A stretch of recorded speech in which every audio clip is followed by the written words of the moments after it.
Hemos salido de la plaza Andrés Piles, para a continuación subir por el puente de la Vega,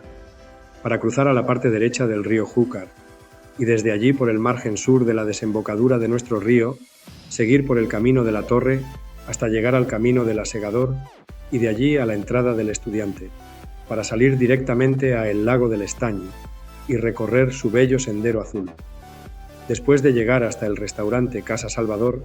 emprendemos la vuelta por la avenida Marenyet, la torre de su mismo nombre, y llegada al punto de partida.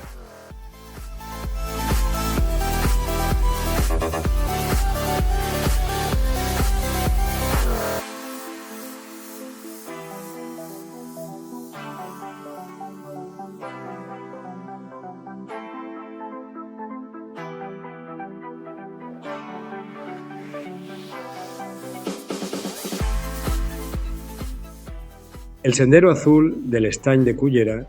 es un recorrido natural y señalizado que bordea la laguna salobre del Estany,